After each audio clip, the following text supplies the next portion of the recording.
जय हिंद दोस्तों, आप सभी का अपना यूट्यूब चैनल गौतम जी का जीएस एकेडमी में स्वागत है। दोस्तों, हम इस वीडियो में बिहार एसएससी का टेस्ट देख रहे हैं, जो कि आज टेस्ट नंबर हम लोग 11 देखने वाले हैं। टेस्ट नंबर 11 का पहला क्वेश्चन ध्यान दीजिएगा। पहला क्वेश्चन क्या कह रहा है कि इनमें से कौन सी भारतीय क्षेत्र में एक खाड़ी नहीं है। बताइएगा दोस्तों कि इनमें से कौन सा भारतीय क्षेत्र में एक खाड़ी नहीं है। तो दोस्तों याद रखिएगा, जो अकाबा की खाड़ी है, इसमें दोस्तों भारतीय क्षेत्र का एक भी खाड़ी नहीं आपको देखने के लिए मिलेगा अकाबा की खाड़ी में। नेक्स्ट है कि निम्न में से कौन सा यूरोपीय देश है। यूरोपीय देश दोस्तों देखिए, इसमें जो ऑप्शन ए दिया गया है बुल्गारिया, यह आपका यूरोपीय देश है, याद रखिएगा। नेक्स्ट बात है कि भारतीय वन स्थिति रिपोर्ट ISFR 2021 के अनुसार देश का कुल वन और वृक्ष आवरण क्षेत्र कितना प्रतिशत है। तो यह आपका दोस्तों 24.62% है, याद रखिएगा 24.26%। नेक्स्ट क्वेश्चन पर आते हैं। क्वेश्चन नंबर दोस्तों 4 कह रहा है कि 2011 की जनगणना के अनुसार बिहार की साक्षरता दर कितनी है। तो बिहार का साक्षरता दर दोस्तों 2011 के जनगणना के अनुसार 61.8% है, याद रखिएगा 61.8%। नेक्स्ट है दोस्तों कि दक्षिण पश्चिम मानसून काल में निम्नलिखित स्थानों में से सबसे कम वर्षा कहाँ पर होता है। तो देखिए दोस्तों, दक्षिण पश्चिम मानसून काल में सबसे कम वर्षा आपको चेन्नई में देखने के लिए मिलेगा। तो ऑप्शन नंबर सी आपका राइट हो जाएगा, चेन्नई में। नेक्स्ट क्वेश्चन है दोस्तों क्वेश्चन नंबर 6 कि मसानजोर जल विद्युत परियोजना किस नदी पर अवस्थित है। तो मसानजोर जल विद्युत परियोजना दोस्तों यहाँ पर याद रखिएगा आपका मेवराछी नदी पर अवस्थित है। तो ऑप्शन सी आपका राइट हो जाएगा, मेवराछी नदी पर। नेक्स्ट आता है कि किस स्थान पर पृथ्वी का चुंबकीय क्षेत्र क्षैतिज होता है। तो पृथ्वी का दोस्तों जो चुंबकीय क्षेत्र क्षैतिज होता है, यह आपको दोस्तों चुंबकीय भूमध्य पर, याद रखिएगा चुंबकीय भूमध्य पर। नेक्स्ट क्वेश्चन पर आता है क्वेश्चन नंबर आपका 8 बोलता है दोस्तों कि बंदी प्रत्यक्षीकरण को रिट जारी करने की शक्ति है। देखिए दोस्तों, उच्चतम न्यायालय का हो यानी कि सुप्रीम कोर्ट का है दोस्तों, और फिर आपको हाई कोर्ट यानी कि उच्च न्यायालय का है। तो 1 और 2, तो ऑप्शन देखिए आपका दिया है 1 और 2 कौन सा है। तो ऑप्शन नंबर बी में याद रखिएगा। देखिए दोस्तों, उच्चतम न्यायालय और उच्च न्यायालय को बंदी प्रत्यक्षीकरण को रिट जारी करने की शक्ति निहित है, याद रखिएगा। नेक्स्ट क्वेश्चन पाते हैं क्वेश्चन नंबर आपका 9 बोला कि किस अनुच्छेद के तहत किसी राज्य का विधानसभा में 500 से अधिक 60 से कम सदस्य नहीं हो सकते हैं। यह दोस्तों इसकी किस अनुच्छेद में चर्चा किया गया है। तो यह आपका दोस्तों अनुच्छेद 170 में चर्चा किया गया है कि किसी राज्य का जो विधानसभा में 500 से अधिक तथा 60 से कम सदस्य नहीं हो सकते हैं, याद रखिएगा। चलिए नेक्स्ट क्वेश्चन पे बढ़ते हैं। देखिए दोस्तों, मैं आपको बता दूं कि आज दोस्तों लोग टेस्ट नंबर इसमें 11 देख रहे हैं। इससे पहले का टेस्ट दोस्तों आप नहीं देखे हैं तो हमारा यूट्यूब चैनल पर प्लेलिस्ट बनाकर डाल दिया गया है, वहाँ से आप देख सकते हैं। और यह जो तो टेस्ट है दोस्तों बिहार एसएससी के लिए है, और आपका वॉल्यूम 2 जो एडिटोरिया के द्वारा बुक निकाला गया है उसी बुक का यह सेट है। नेक्स्ट है दोस्तों कि अनुसूचित जातियों के लिए अलग राष्ट्रीय आयोग किस वर्ष में अस्तित्व में आया था। तो यह दोस्तों आपका 2004 ईस्वी में आया था। तो ऑप्शन ये आपका राइट होगा 2004 ईस्वी में। क्वेश्चन नंबर 11 बोला दोस्तों कि किस संविधान संशोधन द्वारा राष्ट्रपति का कोई भी मामला मंत्रिपरिषद द्वारा पुनः विचार किए जाने के लिए वापस भेजने के लिए अधिकार दिया गया था। तो यह दोस्तों आपका 44वां संविधान संशोधन के तहत, याद रखना है 44वां संविधान संशोधन के तहत दोस्तों 1978 ईस्वी में, याद रखना है। चलिए नेक्स्ट क्वेश्चन पाते हैं क्वेश्चन नंबर 12। क्वेश्चन दोस्तों 12 बोल रहा है कि निम्न में से किस भाषा को केंद्रीय सरकार द्वारा शास्त्रीय भाषा का दर्जा दिया गया है, यानी कि दोस्तों क्लासिकल भाषा को दर्जा दिया गया है। तो 12 का राइट आंसर हो जाएगा ऑप्शन नंबर बी आपका तमिल, याद रखिएगा तमिल। नेक्स्ट बात है कि संविधान के किस अनुच्छेद में सर्वोच्च न्यायालय को अभिलेख न्यायालय के रूप में वर्णन किया गया है, यानी कि दोस्तों सुप्रीम कोर्ट को अभिलेख न्यायालय के रूप में वर्णन किया गया है। यह अनुच्छेद 129 में इस बात को बोला गया है।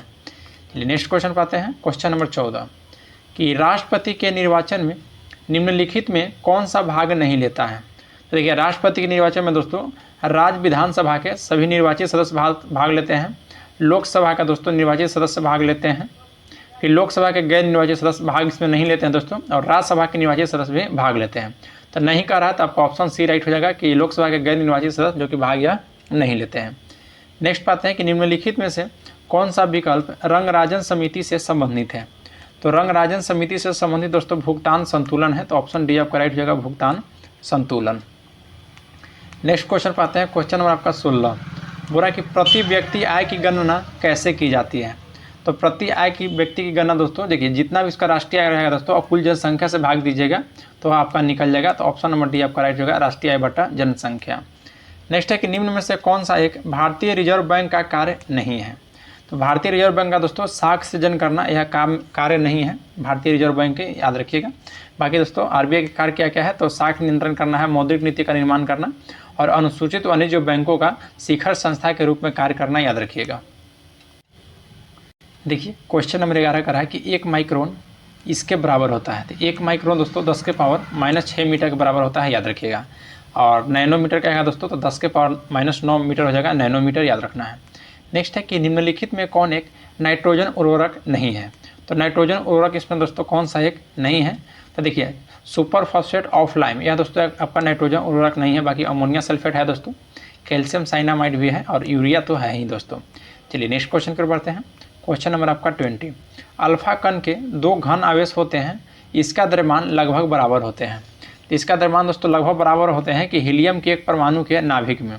तो ऑप्शन बी आपका राइट होगा 20 का, option number B. Next question पर बढ़ते हैं।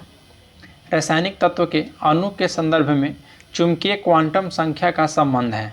तो दोस्तों किससे संबंध है, तो 21 का राइट आंसर होगा ऑप्शन नंबर ए, अभिविन्यास से, याद रखिएगा। रासायनिक तत्व के अणु के संदर्भ में चुंबकीय क्वांटम संख्या का संबंध अभिविन्यास से है। नेक्स्ट है कि पाइरूवेट का कार्बन डाइऑक्साइड पानी और ऊर्जा देने के लिए विघटन होता है। तो राइट आंसर है दोस्तों ऑप्शन नंबर ए, माइटोकॉन्ड्रिया में होता है, याद रखिएगा। पाइरूवेट का कार्बन डाइऑक्साइड पानी और ऊर्जा देने के लिए दोस्तों विघटन होता है, तो माइटोकॉन्ड्रिया में। नेक्स्ट पाते हैं क्वेश्चन नंबर आपका 23। देखिए दोस्तों क्वेश्चन 23 कह रहा है कि पेडोलॉजी का निम्न वैज्ञानिक अध्ययन से संबंधित है। तो पेडोलॉजी में दोस्तों हम लोग मृदा का अध्ययन करते हैं, तो मिट्टी दिया गया इसमें, तो ऑप्शन बी आपका राइट होगा, मिट्टी का अध्ययन पेडोलॉजी कहलाता है।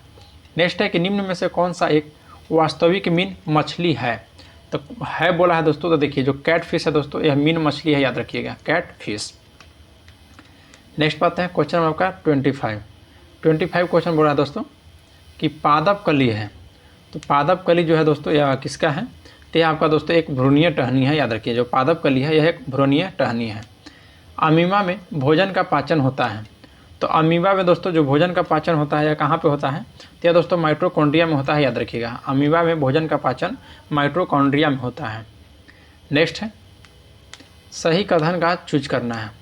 लाल प्रकाश का तरंगधर्ज बैगनी प्रकाश से कम है। नहीं दोस्तों, तरंगधर्ज कम नहीं है, याद रखिएगा, क्योंकि दोस्तों बैगनी से अधिक है लाल प्रकाश से। लाल प्रकाश का तरंगधर्ज बैगनी प्रकाश से ज़्यादा है। हाँ ये दोस्तों सही है, तो ऑप्शन में बी आपका राइट होगा। सही कथन को चूज करने के लिए बोला गया था, तो ऑप्शन बी आपका राइट हो जाएगा। नेक्स्ट क्वेश्चन है क्वेश्चन नंबर आपका 28। देखिए क्वेश्चन 28 क्या कर रहा है, ध्यान दीजिएगा कि निम्न में से कौन सा विकल्प सही है। एक अर्ग बराबर दोस्तों 10 के पावर -7 जूल होता है, जो कि यह बिल्कुल सही है। एक इलेक्ट्रॉन वोल्ट बराबर 1.6 गुने 10 के पावर -19 जूल होता है, ये भी सही है। और एक कैलोरी बराबर 4.186 जूल होता है, ये भी सही है। तो इसका राइट आंसर हो जाएगा ऑप्शन नंबर डी, इनमें से सभी। याद रखना है, एक अर्ग बराबर 10 के पावर -7 जूल, एक इलेक्ट्रॉन वोल्ट बराबर 1.6 गुने 10 के पावर 19 जूल, एक कैलोरी बराबर 4.186 जूल। नेक्स्ट है दोस्तों कि ट्रांसफार्मर प्रयुक्त होते हैं। देखिए ट्रांसफार्मर का काम है दोस्तों कि जो एसी का वोल्टेज का अपचयन और उपचयन करने के लिए। तो ऑप्शन या डी आपका राइट हो जाएगा, एसी वोल्टेज को उपचयन या अपचयन करने के लिए ऑप्शन डी आपका राइट है। नेक्स्ट क्वेश्चन पर बढ़ते हैं। क्वेश्चन नंबर आपका दोस्तों 30। ये क्वेश्चन 30 क्या कर रहा है, ध्यान दीजिएगा कि अनुदैर्घ्य तरंगों का उदाहरण है। अनुदैर्घ्य तरंगों का दोस्तों इसमें कौन सा उदाहरण है, तो देखिए जो ध्वनि तरंग है दोस्तों यह अनुदैर्घ्य तरंग का उदाहरण है। और अनुप्रस्थ कहेगा दोस्तों तो प्रकाश तरंग हो जाएगा, याद रखिएगा। नेक्स्ट है कि गुरुत्वाकर्षण स्थिरांक यानी कि बड़ी जी एक नियतांक है जिसका मान होता है। तो देखिए दोस्तों याद रखिएगा कि बड़ी जी का मान आपसे पूछेगा तो 6.67 इंटू 10 के पावर -11 न्यूटन मीटर स्क्वायर प्रति केजी स्क्वायर। और यही दोस्तों आपको छोटी जी का मान पूछेगा तो 9.8 होता है, याद रखिएगा 9.8 है। चलिए नेक्स्ट क्वेश्चन पाते हैं। क्वेश्चन नंबर आपका 32 कि जब किसी तालाब को शांत जल में पत्थर फेंका जाए तो तालाब में जल के पृष्ठ पर उठने वाली लहरें होगी। तो उठने वाली दोस्तों लहर कैसे होगी, तो अनुदैर्घ्य और अनुप्रस्थ दोनों होगा, याद रखिएगा। अनुदैर्घ्य और अनुप्रस्थ दोनों होगा।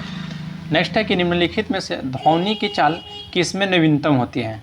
तो ध्वनि की चाल सबसे अधिकतम कहेगा दोस्तों तो आपको ठोस में होता है, और नवीनतम इसमें पूछ रहा है तो ऑप्शन के अनुकूल चलना है। तो 33 का ऑप्शन ए आपका दिया गया है अल्कोहल, जो कि यहाँ पे सबसे नवीनतम होगी। नेक्स्ट क्वेश्चन है कि निम्न रंगों में विषम को पहचानिए। तो देखिए जो 34 का ऑप्शन बी दिया गया है भूरा दोस्तों यह विषम है। बाकी दोस्तों देखिए हरा रंग, लाल रंग, पीला, यानी कि दोस्तों RG RGB, देखिए RGB आपको याद होगा, रेड, ग्रीन और ब्लू। तो इसमें दोस्तों जो भूरा रंग है ये आपका विषम है।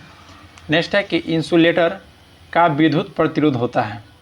तो इंसुलेटर का दोस्तों यह विद्युत प्रतिरोध जो होता है यह असीम रूप से ऊँच है, असीम रूप से ऊँच। नेक्स्ट है कि संवहन द्वारा ऊष्मा का स्थानांतरण हो सकता है। तो संवहन द्वारा दोस्तों ऊष्मा का जो स्थानांतरण हो सकता है यह गैस एवं द्रव में, याद रखिएगा, गैस एवं द्रव में। नेक्स्ट क्वेश्चन की ओर बढ़ते हैं। क्वेश्चन नंबर आपका 37 कि जब किसी बोतल में पानी भरा जाता है और उसे जमने दिया जाता है तो बोतल टूट जाती है, क्योंकि? तो बोतल क्योंकि टूट जाती है दोस्तों कि पानी जमने पर फैलता है, इसलिए। नेक्स्ट है दोस्तों क्वेश्चन नंबर 38 कि निम्नलिखित में से कौन सा विद्युत चुम्बकीय तरंग का एक गुण नहीं है? बताइएगा इसमें दोस्तों कि विद्युत चुम्बकीय तरंग का इसमें से कौन सा एक गुण नहीं है। तो 38 का आपका राइट आंसर दोस्तों देखिए, पहला गुण दिया गया है कि विद्युत चुम्बकीय तरंग व्यक्तिकरण तथा विवर्तन नहीं दिखाती है, जो कि दोस्तों बिल्कुल इसका गुण नहीं है। तो ऑप्शन आपका ए आपका राइट हो जाएगा। नेक्स्ट है कि निम्नलिखित में से वह पदार्थ कौन सा जो प्रायः फ्लोरेसेंट ट्यूबों में इस्तेमाल किया जाता है? तो यह दोस्तों याद रखिएगा, ऑप्शन सी आपका राइट है, पारद वाष्प तथा आर्गन। देखिए पारद वाष्प तथा आर्गन दोस्तों ऐसा फ्लोरेंस ट्यूब है जिसको फ्लोरेंस ट्यूबों में दोस्तों इसको इस्तेमाल किया जाता है, पारद वाष्प और आर्गन को। नेक्स्ट पाते हैं क्वेश्चन नंबर 14 कि प्रति अम्ल के रूप में प्रयोग किए जाने वाला क्षारक होता है। तो यह दोस्तों मैग्नीशियम हाइड्रोक्साइड, याद रखिएगा, मैग्नीशियम हाइड्रोक्साइड। नेक्स्ट है कि सोमालिया की राजधानी है। तो सोमालिया की राजधानी दोस्तों क्या है? तो मोगाडिशो। एक मिनट में, ठीक है दोस्तों, मोगाडिशो हो जाएगा, सोमालिया की राजधानी मोगाडिशो। नेक्स्ट क्वेश्चन है क्वेश्चन नंबर आपका 42 कि निम्नलिखित में कौन सा ऊर्जा एक गैर परंपरागत स्रोत नहीं है? तो 42 का आपका राइट आंसर आएगा दोस्तों ऑप्शन नंबर बी, कोयला जो है यह गैर परंपरागत स्रोत नहीं है। बाकी दोस्तों समुद्री ऊर्जा, सौर ऊर्जा, बायोगैस ऐसा भी गैर परंपरागत स्रोत है। नेक्स्ट है कि मानव विकास सूचकांक की अवधारणा का प्रतिपादन कब किया गया था? तो यह दोस्तों याद रखना है, वर्ष 1990 ईस्वी में। मानव विकास सूचकांक की अवधारणा वर्ष 1990 ईस्वी में किया गया था। नेक्स्ट आते हैं क्वेश्चन नंबर 44, बोल रहा है कि राष्ट्रीय कैडेट कोर यानी कि एनसीसी की स्थापना किस वर्ष हुई थी? तो एनसीसी की स्थापना दोस्तों वर्ष 1948 ईस्वी में हुआ था। तो ऑप्शन बी आपका राइट हो जाएगा।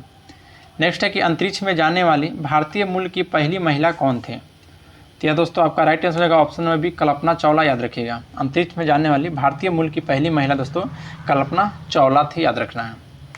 नेक्स्ट पर है कि भारत का आर्थिक सर्वेक्षण प्रत्येक वर्ष सरकारी तौर पर प्रकाशित किया जाता है।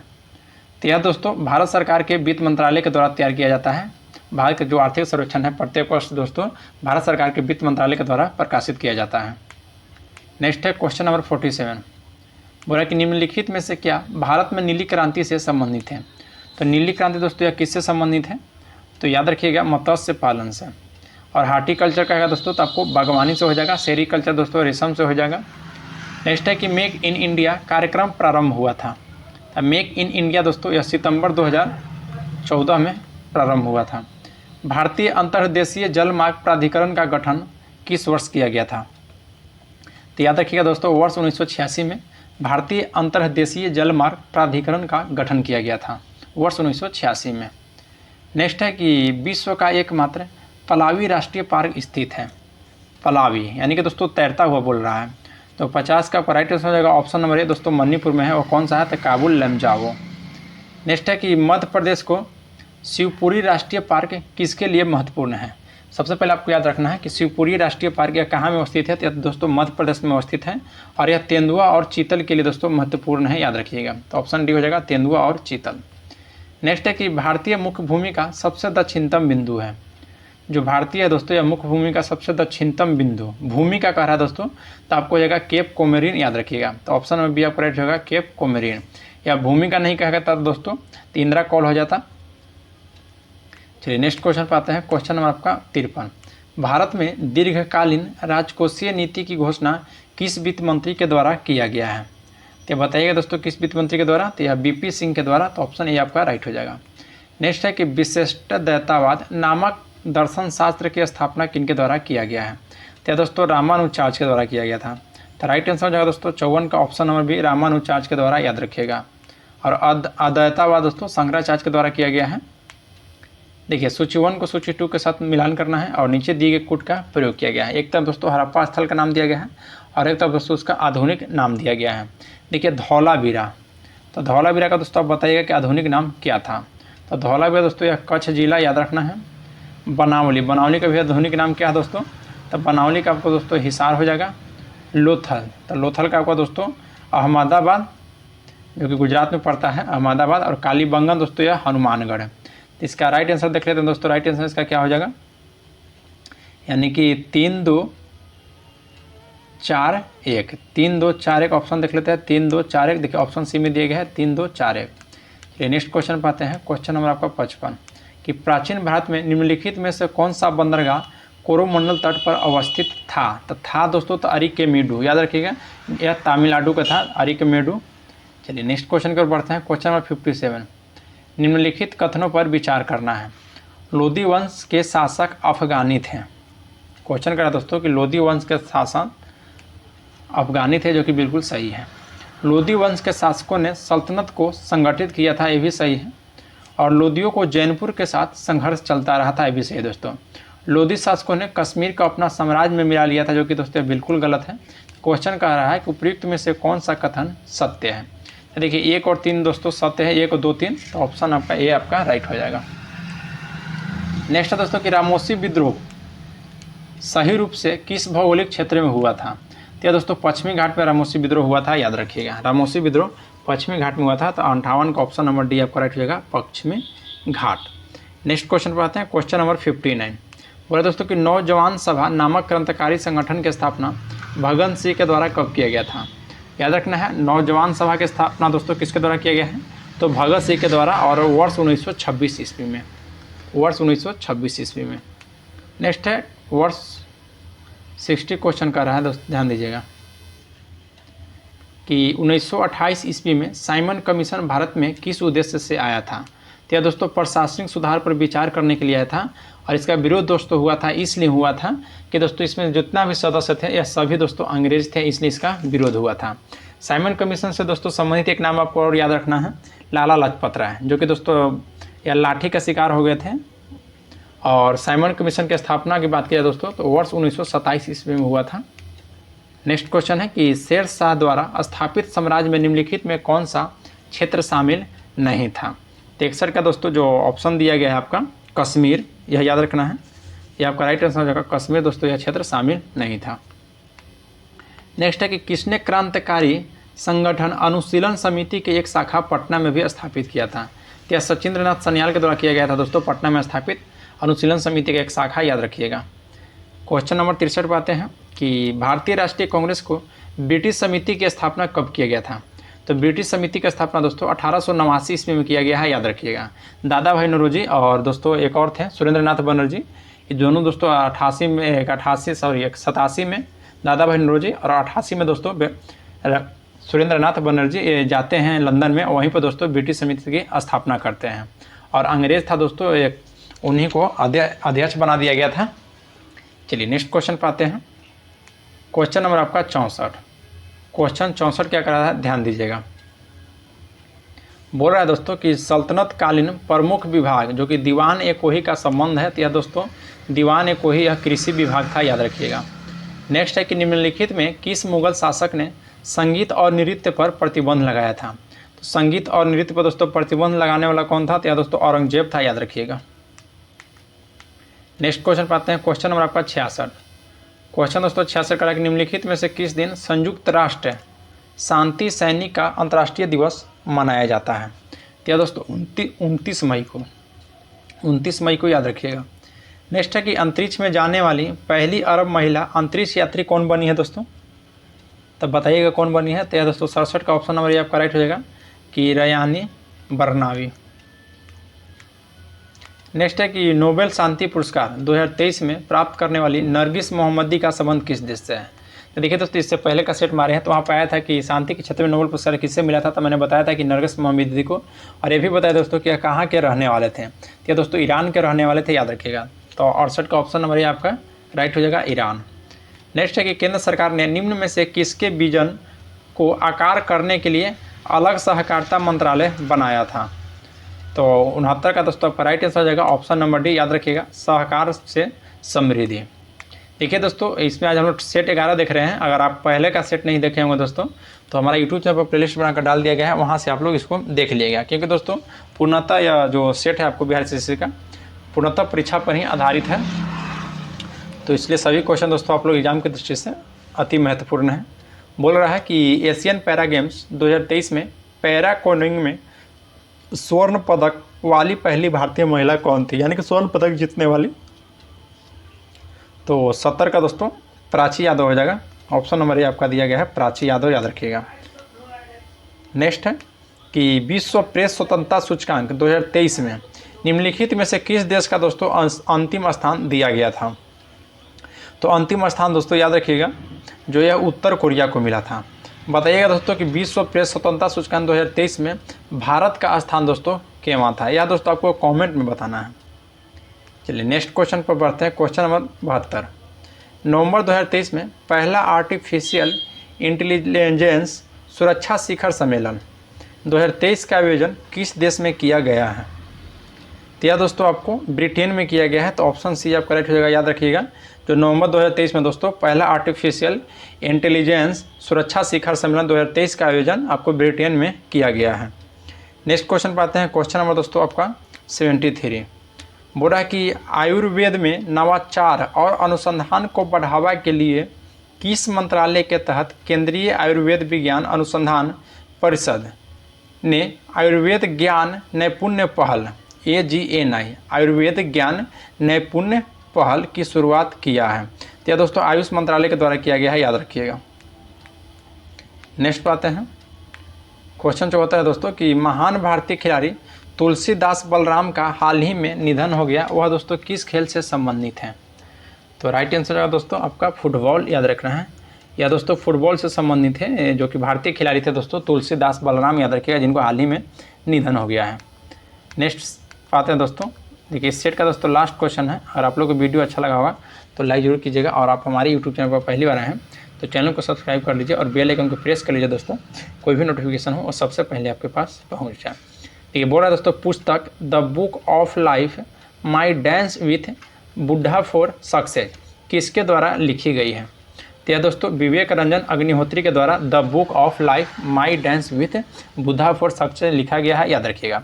देखिए दोस्तों टोटल हम 75 क्वेश्चन को कवर कर लें, और वीडियो अच्छा लगा होगा तो लाइक जरूर कीजिएगा। मिलते हैं आपसे नेक्स्ट वीडियो में। जय हिंद दोस्तों।